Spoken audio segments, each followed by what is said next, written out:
今回は激しい感情に襲われるメカニズムとどのようにすればいいのかについて、動画前半にエックハルト・トールさん、後半にネドジュンさんのお話をご紹介します。湧き上がる感情に注意してください。感情と思考が結びつくと、その感情にとらわれ抜け出せなくなるからです。怒りは一つの感情ですが、そこには必ず思考という物語がくっついています。その物語が感情を強め、感情がまた物語を勢いづける。そうして怒りの悪循環が生まれます。その出来事を話したり考えたりするたびに、怒りはどんどん大きくなり、ついには手に負えないほどになります。多くの方がそんな経験をしたことがあるのではないでしょうか。なぜならその怒りの奥底には、私たちの中に長い間眠っていた古い痛みの感情があるからです。普段は静かで気づきませんが、ある瞬間に突然、コントロールできないほど強く吹き出してくる。それが人生の中でたくさんのドラマや苦しみを生み出します。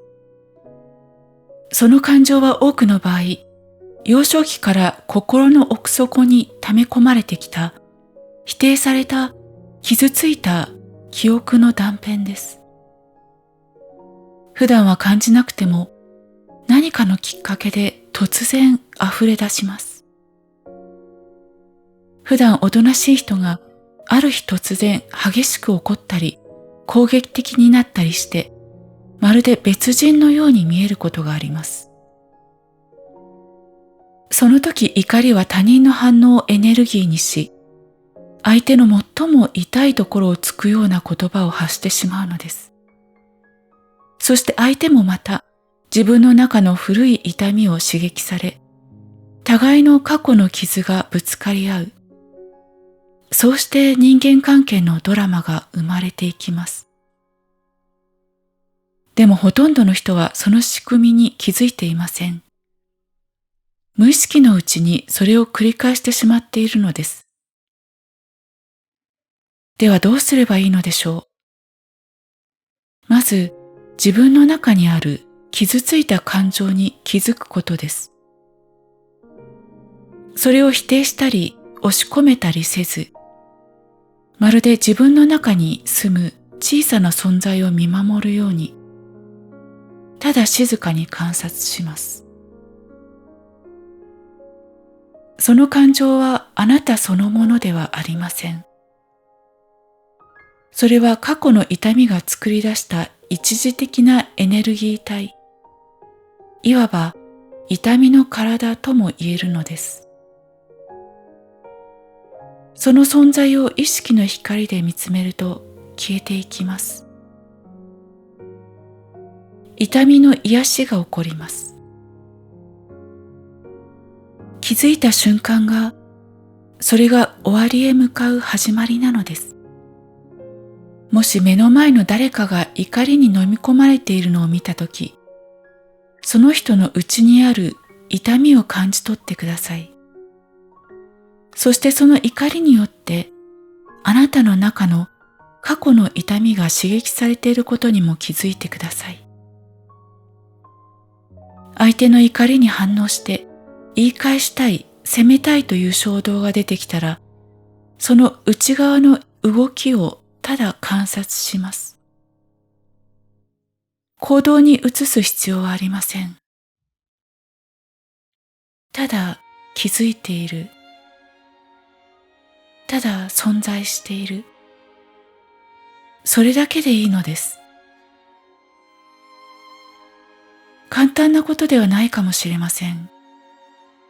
けれど、相手の怒りに引き込まれず、今この瞬間にしっかりと意識を置くことがあなたの力になります。相手の痛みを見抜いてください。それは彼らの本質ではありません。今彼らを支配している何かに過ぎないのです。だからあなたまでその波に飲まれる必要はありません。これはあなたの意識の挑戦であり、そしてとても素晴らしい成長のチャンスなのです。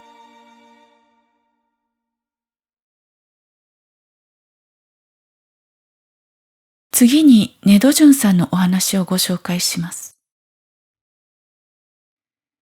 以前新幹線のホームで列に並んでいた時のことです。私の前にご夫婦かカップルらしきお二人が立っていました。しばらくすると二人の間で言い争いが始まったのです。聞くつもりはなかったんですが、声が大きく自然と耳に入ってきてしまいました。どうやら女性の方が怒っている様子。限界に達したような口調で男性を指さしながらこう言いました。わかる？本当にそれが嫌なの。あなた私のこと全然わかってない。彼女の目はだんだんと暗く沈み、まるで何かに閉ざされていくようでした。話せば話すほど顔色が悪くなり、まるで心の中で地獄を見ているかのようでした。そして新幹線が入ってくる直前、女性は突然その場を走り去っていきました。感情というのはどうしてこうも最悪のタイミングで爆発するのでしょう。私はその光景を見て強く思いました。彼女は必死に男性に訴えていましたが、もうそこには対話はありませんでした。彼女の中で苦しみが大爆発し、分かってもらえないという絶望感にどんどん沈んでいく。そして思考はもう別れるしかないという方向へ暴走していく。その結果、ドラマをさらに深刻にしてしまうのです。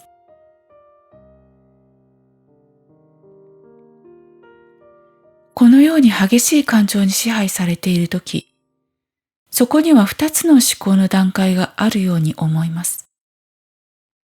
一つは反応思考。例えば、その言い方が嫌、もう無理、など何かに対して瞬間的に反応して出てくる思考です。もう一つは、もっと深いところにある前提思考。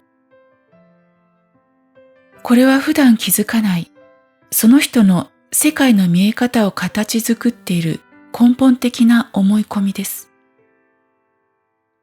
あの女性の場合、こうした前提があったのかもしれません。世界は恐ろしい。だからコントロールしなければならない。この世界は危険だという前提が、普段は意識に上らないまま隠れています。でも何かの出来事で刺激されると、この人は私を分かってくれないという反応思考が表に出てくる。そうして、だからコントロールしなくちゃ、分からせなくちゃ、と必死に戦い始めるのです。もしこの前提がなければ、新幹線に乗って落ち着いた後に穏やかに話せば済むことだったかもしれません。平和のホームで命の危険などどこにもないのに、彼女の中では命がけの戦いになっていたのです。この前提思考と反応思考は私たちの中でも日常的に働いています。例えば、今月もお金が足りない、なんとか収入を増やさなくちゃ、でももう頑張れない、辛い、という反応思考。ではその奥にどんな前提があるのでしょう。私はお金を稼げない、私は貧しい。そんな前提思考が隠れていることが多いのです。実は最初にその前提があって、そこから現実を解釈し、どうにかしなくちゃという思考を生み出している。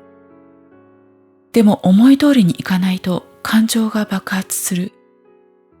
この仕組みです。ではどうすればいいのでしょう。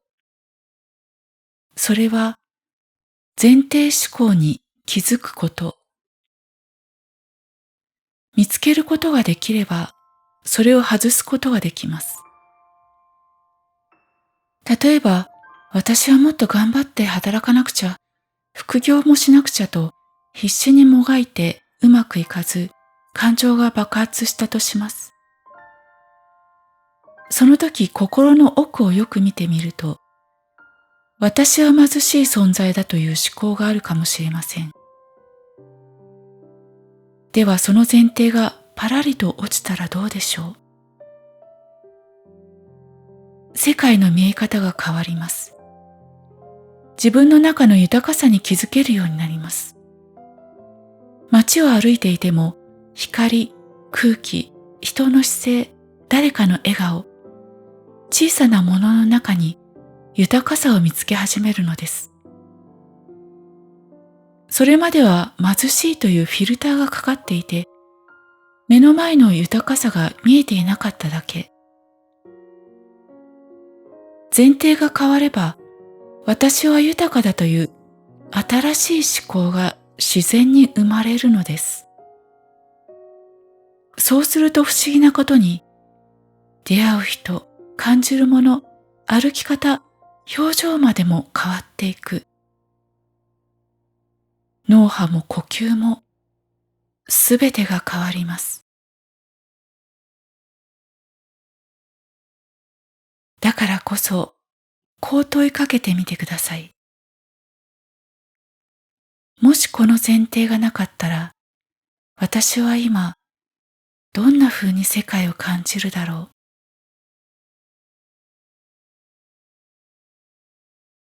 前提思考を一つ一つ手放していくと、悲しみは怒りで苦しむ時間が減り、体験する世界そのものが変わっていきます。